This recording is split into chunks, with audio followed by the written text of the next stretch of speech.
एक ही बात को कहने के अनेक तरीके होते हैं। इसे दर्शन या फिर काव्य या फिर किसी धारावाहिक के माध्यम से भी कहा जा सकता है। हमारे आज के राष्ट्रीय कार्यक्रम रात 9:50 पर प्रस्तुत करेंगे धारावाहिक इनकार।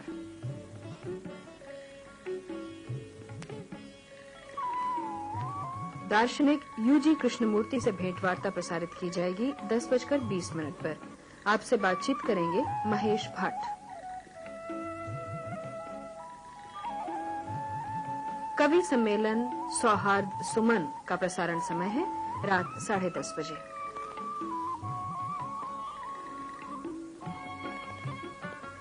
उल्टी पुल्टी इस दुनिया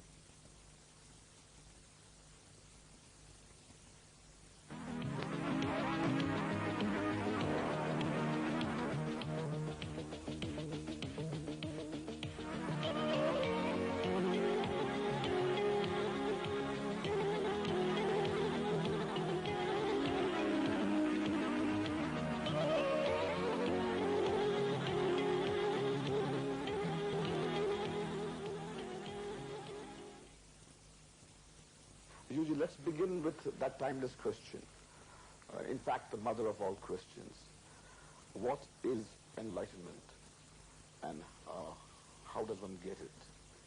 And can you help us get it? What do you call that mother of all questions? We have all for centuries been brainwashed to believe that there is such a thing as enlightenment. And I quested to achieve that for 49 years, and I got nowhere. And nobody helped me. And no encounter with anybody who claimed that he was an enlightened man never helped me. I ended up a misguided, misled, misspent man.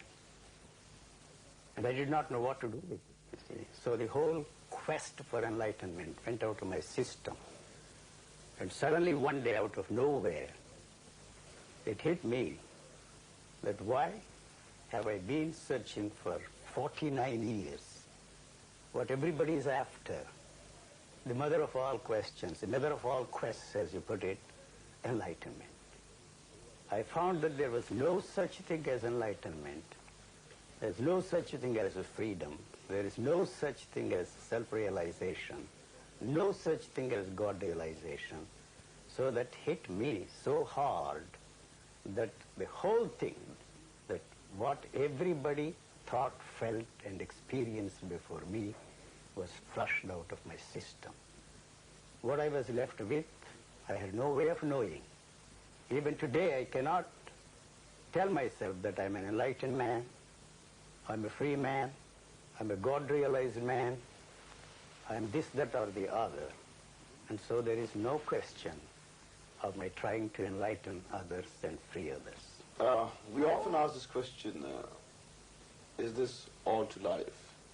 I mean, just getting up in the morning, going to work, getting married, having children, having your favorite God on your altar, and then one day dropping dead. There must be something more to life. Is this all? If that is all, and I would go to any extent to emphasize and overemphasize, that's all, and there is nothing else there. So it is the creation, the invention of enlightenment, which is the ultimate pleasure of everybody, is the one that has made our lives miserable. So otherwise, this is all. And so if that is all, life becomes meaningful and purposeful. Since we are looking for something, a meaningful and purposeful way of life, our lives have become miserable. So you don't realize that it is that that has created the misery for us. If that is all, what will you do? You may not accept that. What you are interested in, pleasure without pain. So you are interested in enlightenment, transformation, freedom from birth and death, because that is the ultimate pleasure for you, and it is that, if you are lucky enough to attain, all your problems will be solved. it does not occur to you for one moment, it is that has created the misery, and it is that is responsible for the mess you find yourself in. So your interest to find out a meaning of life, a purpose in life, is not going to succeed. At the heart of every relationship, man feels lonely. Is there a way out of this terrible feeling of loneliness that seems to haunt us all the time? You have hit the nail on the head, and it is your only thing that you are stuck with is this loneliness. So you are interested in filling in that loneliness.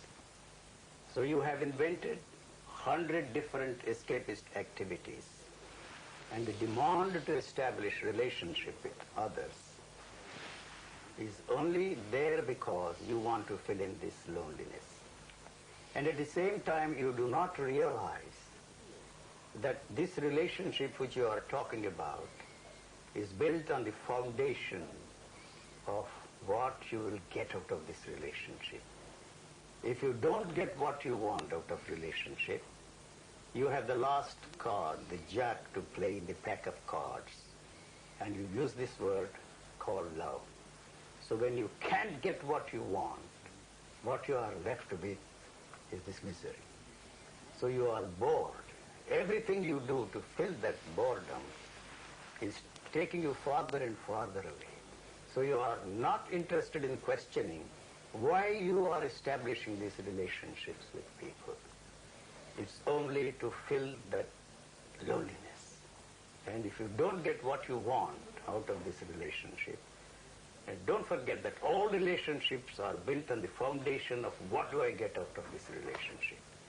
If you don't get what you want, what you are left with is not the loving relationship, but hatred. And so I say, and very often say, without hesitation, that love and hate are kissing cousins. That's what you are stuck with. So where do we go from here?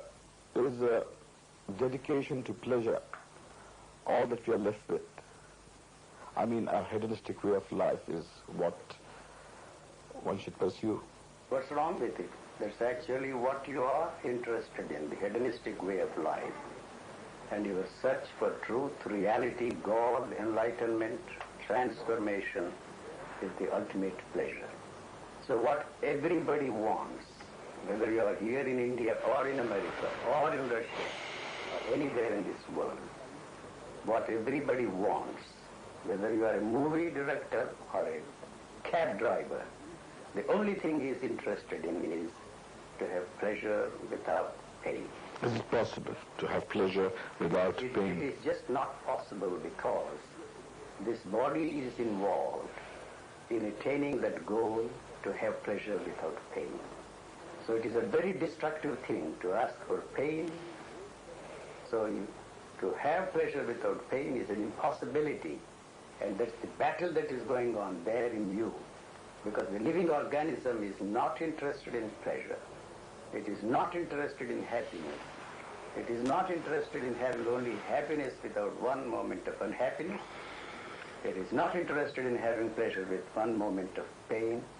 So that you are not going to succeed because it destroys the sensitivity of this living organism. It is not interested in your happiness. People very well throw this question at me and ask me this question, are you happy? Because you think that you achieve this goal of enlightenment or whatever you want to call it. You think that that will give you permanent happiness and permanent bliss. We have been sold on that kind of a thing. We have been fed with that kind of a bunk for centuries. That will make it possible for you to have one without the other. You know that you have not succeeded so far, but you live in hope and die in hope to achieve this impossible thing of having one without the other. My answer to that question, are you happy, is I really do not know what happiness is, So I'm never unhappy.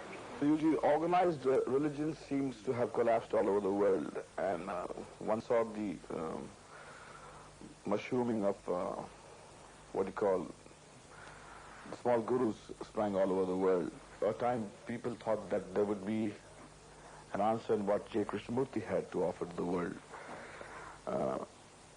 But unfortunately, with his death, it seems that that movement is fading away.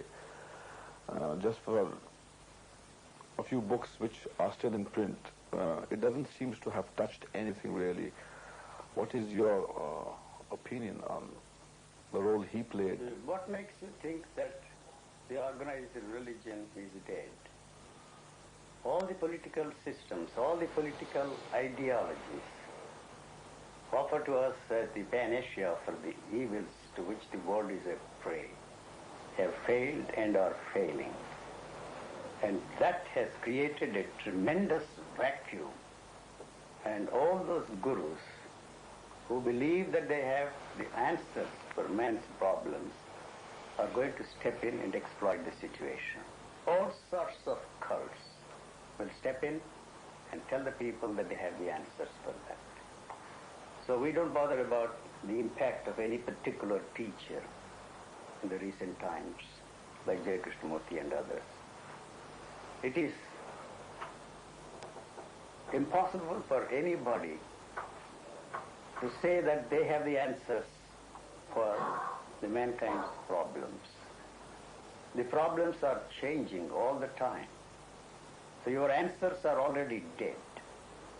The belief that the tradition has the answers, whatever they mean by the word tradition, the tradition means only the unwillingness on the part of us all to accept the fact that everything is changing. And religion actually and factually has no answers for the mankind's problems. Yuji, it's very obvious to me that when I mentioned J. Krishnamurti, you ducked. Why? I haven't ducked. There is a Latin expression, nil nisi bonum. You should not say anything about a man who is dead. Whatever he has done is there. Whether its impact is a real impact or not, it is for the world to decide. And may I give you a crude answer, which you may not like, why keep a dead horse? That is the reason why I restrained myself. But it is said that he had much to contribute to your life. Oh. In fact, there is a belief that whatever happened to you is because of your association with J. Krishnamurti. No, you see, you are not ready to accept my assertion that my visits to the holy men, like Ramana Maharshi, my encounter with J. Krishnamurti in my formative years have not helped me at all. Despite all that, whatever happened to me has happened. I wonder why you don't want to accept the fact that my assertion that whatever happened to me has happened despite all that. But why you want to still believe that because of that, whatever I have come into is the result of my encounter with those people? You know the answer for that. You may not care for all that. You have left them all behind. But you have a tremendous investment in me and in what I am saying. So if you accept my answer that despite everything, that whatever happened has happened to me, you will lose me. So you don't want that to happen to you. That's why you keep asking the question over and over again and assert that my encounter with them all has resulted in whatever I have come into. All over the world, people are talking about psychobiology, that whatever solution to man's problems are within the framework of the physical organism. Desire, they say, is a hormone. Alcoholism is there in your genes. Hormones are responsible for all your desires. The whole ethical culture that we have built with a tremendous care is going to collapse. So you are not ready to accept that. As I see the problems of mankind, one very important question which we have to ask and get an answer if there is any answer, what kind of a human beings we want in this world. For centuries, we have placed before them the model of all these spiritual teachers.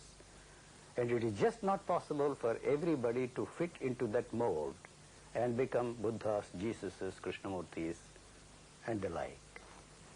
But I maintain, I may not have any way of pointing out with enough evidence, statistical evidence, the statement that I'm making that there is a neurological disorder in the human brain, and that can be corrected only through a chemical process, and we are not ready for that kind of a thing. So sadhana is out. Sadhana is out because the goal does not exist. But we are not ready to face that situation because there is this danger in handing over what they have discovered about the genes to the state. They will destroy everything. The state will control everything. So for that, we all have to be very cautious and emphasize that that is the only answer for our problems, human problems in the world today. So finally, Yuji, is there an oasis yonder, or are we all stuck with a mirage? You are stuck with mirage, that's all that I can say. But that does not mean that you will stop looking for oasis. And you will go on and on and on. And in the end you will be surprised, if you are lucky, to find that there is no oasis and you are stuck with the mirage.